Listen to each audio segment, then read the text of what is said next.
of your children and grandchildren. What do we know about legalizing marijuana? In the city of Newark, I took on the mayor just earlier last week, and he's trying to tell black folk you're going to get rich by selling marijuana.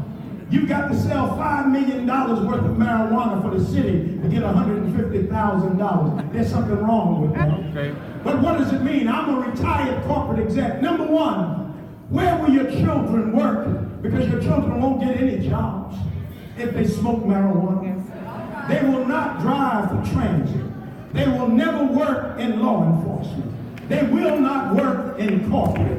And so if I can keep you in poverty and I can manage the poverty, then I'll make sure generations of black people will stay in poverty. I need to know, why do we want to legalize marijuana? Met somebody today from Elkman that said, we're going to have your senator here real soon in Florida, Cory Booker. Well, Cory Booker and I have been fighting before he was even mayor in Newark. I knew Cory before he came to Newark. Cory is bought and paid for, because whoever gives you money for your campaign, they buy your vote. Cory is sponsoring a bill that says we ought to legalize marijuana. The first lie, they tell you that nobody's getting out of jail. They're not letting anybody go.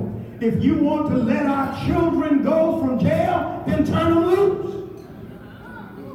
You don't have to make me give you a bill that will allow you to sell something that will keep us in poverty. In the state of Colorado, that's where it first started. They said, well, Bishop, the government got $555 million. But because I do travel the nation, just recently, some of you saw me on C-SPAN, it's costing them $600 million to take care of the problems they have. Number one, Whoopi Goldberg talked about me the other day on The View, because she wanted to come to New Jersey to open up a marijuana shop. She said, but this bishop has got the governor's ear. I don't have the governor's ear. I've got the ear of God that says that we ought to love one another. We ought to do right by our children. I've come by to challenge them today. What do we know about legalizing marijuana? Number one, in the African American community, 58% of our children are caught possessing because they're not old enough to have it, and so 58% of our children now have juvenile records. Where are they going to work? What do we know about marijuana? Just recently, I was invited to speak to one of the largest law firms in the country, and I'm not a lawyer. I'm just a country boy from Powhatan, Virginia, that understands about come on round and get up and G and haw. Some of y'all know what I'm talking about. It's mule talk. The reality is that what will happen to our children? The reality is this: we've got folks that are saying it's medical use. Young ladies that are pregnant go into a marijuana shop and they sell them this marijuana because it will help. Oh, it will help with your morning sickness. But now your baby's brain is going to be fried. They don't want you to smoke a cigarette or have a glass of wine, but you're going to give your baby a drug. And what have we found out in New Jersey? These are facts. New Jersey leads the nation with low birth rates of African American babies in the urban areas. And so we lead the nation with babies born with smaller heads. We lead the nation with babies born with mental disabilities. And yet and still, if I open a weed shop, I'm going to tell you to smoke it. I'm not a doctor. Who do you sue if your baby is born with a disability and the doctor prescribes a medicine? He has insurance. Who do you sue? You sure can't sue the local drug dealer.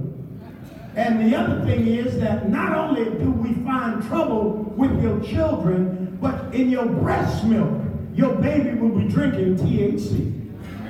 We haven't opened our mouths and said nothing to our children or to those that claim they stand for us. What else do we know about legalized marijuana? Number one, that if you can't get a job, I will keep generations impoverished. If you can't get a job and your children are walking around, and God knows we already had another generation of children that have behavior problems. I stopped by to say, Big Mama, Papa, Mama, and Daddy, and my daughter's a supervisor at DIFAS, Division of Youth and Family Services. The reality is, if you put something on their rump when they're little, I guarantee you they won't have a problem when they get older. The Bible says, train up a child. Sometimes you got to stay home from our clubs and our events. Stay home and train up your child. You can't train up a puppy if you don't spend any time with it. I come by to challenge you today. I don't know why they made me the keynote speaker. I don't know why, because, and it's all right. I'm with the state police of New Jersey. I'm licensed. It's all right. You know, somebody gets hurt, I'm not going to be the last one in here. The reality is that we've got to look into ourselves and say, what made us who we are, and how did we get where we are? I mentioned Senator Cory Booker, who is taking money from these cartels. But also, we have brothers and sisters that get elected, but they are not African-American leaders. Because you get elected, you're an elected official. A leader would never lead his or her people down the road of destruction.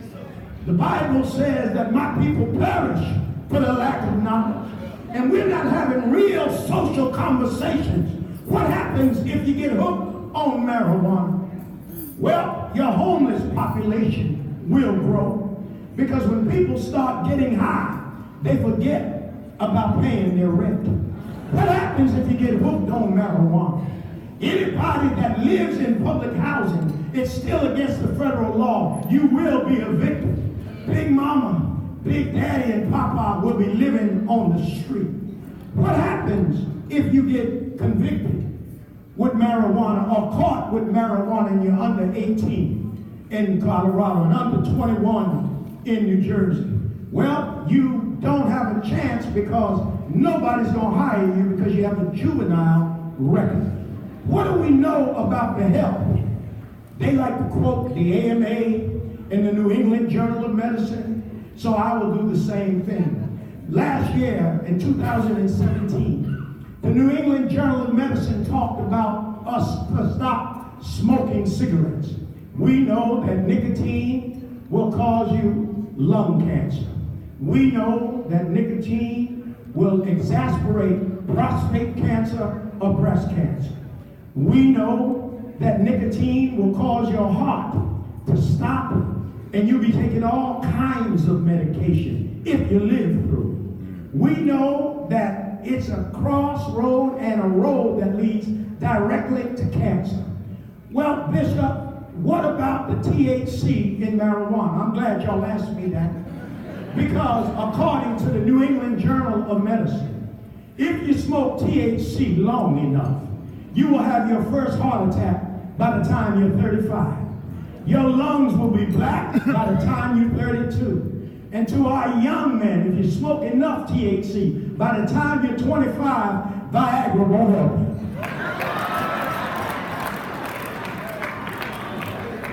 I come by to challenge the helps. I don't know how much longer I have. I know I got to get out of here. But I come by to challenge this organization that we've got to stop talking about leadership that's not willing to lead. And if you've been in leadership, and I know what I'm talking about, because so often in the black church, Pastor Rivers will tell you this, we don't do it well. But we've got to be ready to transition for new leadership. We've got to be ready to transition for some old voices in young rooms. I had a young man tell me, he said, well, I read Martin. I said, well, I listened to Martin. I walked with Martin. I've heard Martin. And Martin was right about a lot of things. One of the things that Martin said that we must understand, folks said, well, it's going to be legal. It won't be legal for you to get a job. Martin said you can legislate lynching, but it won't stop them from hanging us. They will hang us economically. They will hang us in everything we do. And so what is the impact on our community? They're selling us a dream, y'all, that will become a nightmare. For generations of our children will be unable to work. And if I can keep you in poverty, if I can pimp you in poverty, then the reality is when you can't work, you can't make money, you got to steal. And if you steal, I'll put you into prison. And so I keep you in poverty and finally take you to prison. I need to know, where's the voice of help? And what community meetings have you gone to? Amen. And stop electing somebody because he looks like me. Yeah. All my friends are not black. Okay. We saw that the other day. Pastor Rivers talked about it, that when the folk want to talk about 45, 45 is about as good for us as Coke 45. Okay. When you drunk and you're silly and you're acting like you're crazy. And so I just come by to challenge us to walk circumspectly to the positions that we call. Our gold collars will mean nothing when our names are called. Our gold collars, we have to lay it down. In the Masonic order, we do a service, and at the end of that service, and during that service, we talk about the staff of the beggar and the scepter of the prince are laid side by side. We talk about cast a tear for him or her who can no longer plead for himself, for perfection on earth has never been obtained. The wisest as well as the best men have gone astray. Suffer the apologies of human nature to plead for us who can no longer plead for himself. So as I end, I come by to plead for you to pick up this gospel, to tell your children and grandchildren that Alpha means more than a party and creating generations of male and female whores. That Alpha means something, that we were put together to walk circumspectly in our community and be honored by our people. And so I say good evening and farewell to you. I know I can't stand between you and your lunch, but I say this to you. Dr. Rivers, my life has been threatened, but fear does not follow me, because as the song was sung, my eyes have seen the glory of the coming of the Lord. And I've seen the lightning flash. I've heard the thunder roll. I've felt sin breakers dashing, trying to conquer my soul. But I've heard a voice. It's a voice that calls me to ministry. For out of the misery of our people came a Martin King. Out of the misery of our people came a Malcolm X. Out of the misery of our people has come this organization. And he's telling me to tell you, fight on. Keep on fighting, because he promised never to leave us, never to leave us alone. Fight on, else.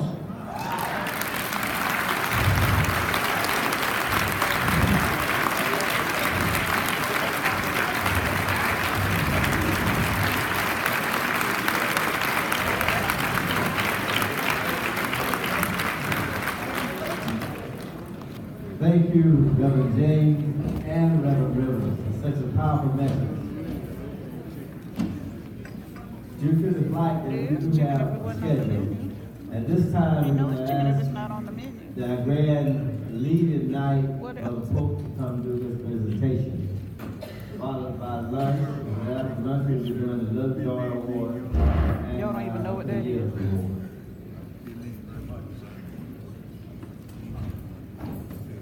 Thank you very much, Brother If they threw Martin. one at you, you wouldn't know what it was. Let us give both of our speakers a tremendous round of applause for being the conscience of America.